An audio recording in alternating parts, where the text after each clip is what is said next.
More on that very issue. The Ghana Chamber of Pharmacy has threatened to suspend supplies of medicines to hospitals under the National Health Insurance Scheme. Now, that threat, if carried out, will worsen the health of patients and impact negatively on healthcare delivery.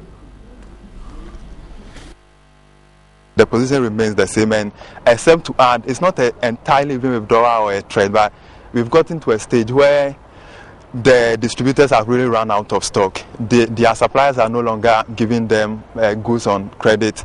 You can't go to your bankers for further credit in order. So we've been able to manage the situation up to this time, but we've stretched to the limit, and the payment must be made so as to be able to restore things to normalcy. Anything short of that will mean the pharmaceuticals will not be able to extend their sort of get back to normalcy and supply as normal. We are all Ghanaians, and we don't expect our health system to come to a halt or any dislocations to happen, but it's been a last resort.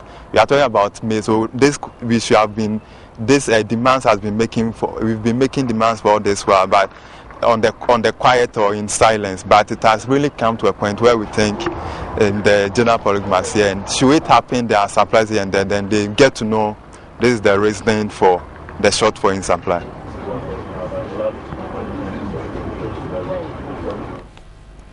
More on that very issue, and I do have Salom Adonu, Communication Manager, National Health Insurance Authority. Hello. I can't say good afternoon because there's a critical issue. Well, good afternoon is salutation, so I think it's in place to say good afternoon. Good afternoon then. Good afternoon. But indeed it is a critical issue. Of course, it's a critical issue, and a lot of things in life are critical, so you deal with them critically, so that is where we are. Now, what was your agreement regarding the mode of payments with the Chamber of Pharmacy? Well, thank you very much, Wendy. The Ghana Chamber of Pharmacy is, we don't deal directly with them. We deal with the service providers. So the service providers are actually people we work with. They are people we work with. We don't work directly with the Chamber of Pharmacies. So what happens is that the Chamber of Pharmacy supplies them, and then they use the supplies for our subscribers. So that is the relationship. We don't directly deal with them. So we pay our subscribers, our service providers, and the service providers in turn pay their supplies. And when it comes to the payment with a service or subscribers, like you just did mention, how's the process like? Well, the process is like this. You take care of the people, and then you submit the claims for payment. So when you submit the claims for payment, it takes us about 60 working days to process the claims. You know, it's important to know that these are medical staff, or these are medical things.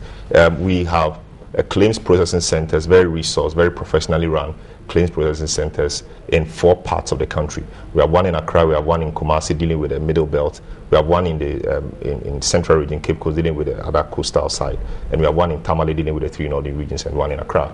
So these places are manned by very professional people, pharmacists, doctors, nurses, midwives, etc. They go through the process of looking at the claims, ensuring that the money that we will pay out to be the right amount of money we will pay, that the monies we are paying out are genuine. That is what we call the claims processing. And the providers know that it takes us 60 days to do that. And we tell them that when you provide service to our people, ensure that you submit the claims within 30 days. So when you look at that 30 days, added to that 60 days we use in processing, we're looking around 90 days, so that is about 3 months. So, that is the agreement we have, and we're able to pay them usually within that 3 months period, and that is how the agreement has been. Apart from this time that we've had some little delays in the release of funds, to us, for us to effect payments. Since 2003 July, they haven't been paid. So, you mean 2013? 13, I should say. Yes, 2013 July, and a lot of people have been paid for July. Some have been paid for August, but fortunately, we have release of funds from government. Last Friday, government released quite some huge amount of money to us to effect payment. So yesterday, is that going to clear all the areas? Yesterday, today, and then tomorrow, we hope to clear that. You see, it depends on what you mean by arrears. The National Health Insurance Scheme will always pay claims in arrears, because you need to provide a service before we pay you. You provide a service, you submit it, we go through the processes, and then we effect payment, or we reimburse you. So if you look at the 3 months period I gave, if you work it backwards, you realize that it will end somewhere in October, November.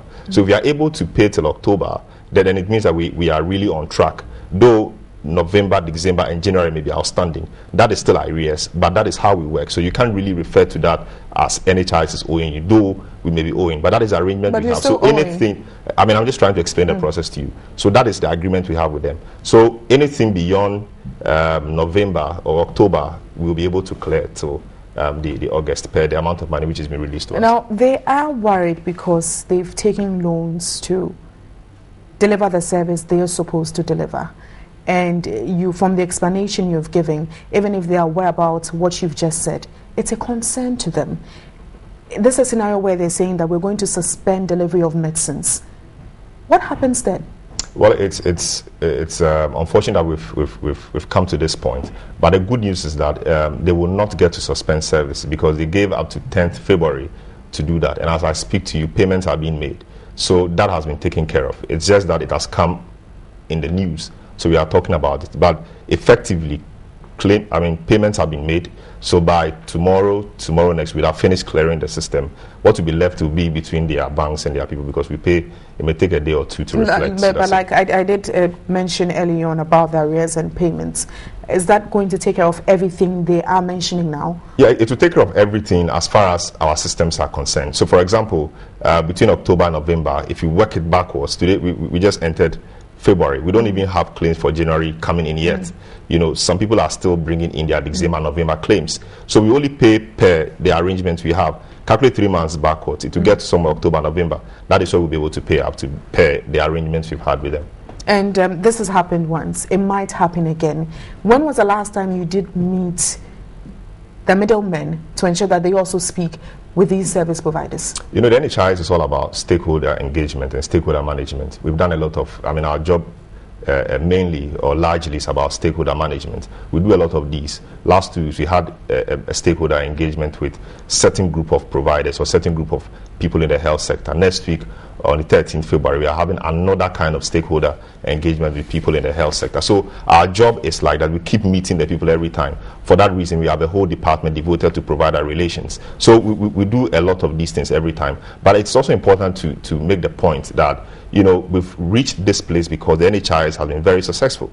You know, in the past, when the scheme was growing, we've reached a certain point. Of course, there are challenges, but we need to acknowledge the positive strides we've made as well. That you always talk about. Of course. You know, we have said that when the scheme started, we had less than 500,000 people on the scheme. The scheme has grown, you know, tremendously. Now we have, you know, about 85% of the internally generated funds of these facilities we are talking about coming from the National Health Insurance Scheme. When you go to the hospital every day or every morning, about 90% of the people sitting there are there on account of the National Health Insurance Scheme, which means that just 10% of the total money that people receive in the hospitals come from cash and carry.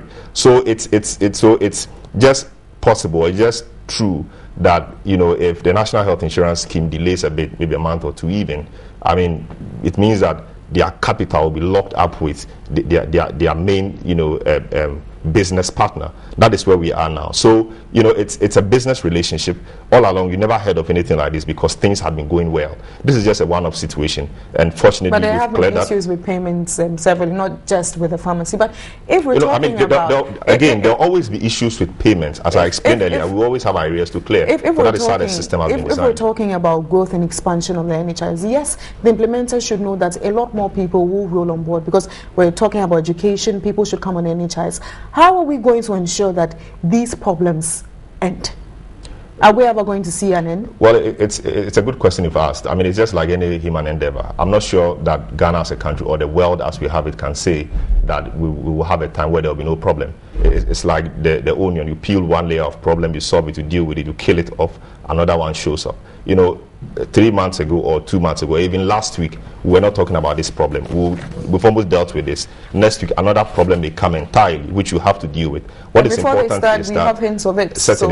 What is important is that the people managing the scheme have their eyes on the ball and they are committed to ensuring that what is important is done. And again, we are a beneficiary of government resources. We make payments as and when resources are made available to us. The resources mainly come from the National Health Insurance Levy, which is collected on behalf of government and the National Health Insurance Authority by the Ghana Revenue Authority, you need to acknowledge that we don't go around collecting those taxes ourselves. And you should understand the bureaucracies in any public system, not just in Ghana, because you're dealing with public funds. And the checks and balances in the system sometimes make the process so long. The monies will have to be collected by GRA, it will have to be put into the consolidated fund because per law, that is how it's supposed to be. After that, the finance minister and his people have to sit down and make the allocation. This must go to GET fund, this must go to road fund, this must come to NHIS, etc. All these things take time to do or to happen. So when that is done, like last week Friday, that was done, and our portion of that money was given to us. Okay. So that is how it happens, and it's important to note how the process works so we can appreciate it when concerns like this come up. Thank you very much indeed for your time. I have been speaking with Selim Adono, Communications Manager, NHIA, and according to him, the issue about the Ghana Chamber of Pharmacy threatening to suspend supplies of medicines to hospitals will not happen because they have been paid, and it will take between today and tomorrow for them to receive their money. So we'll bring you more on Midday Live. Don't go away.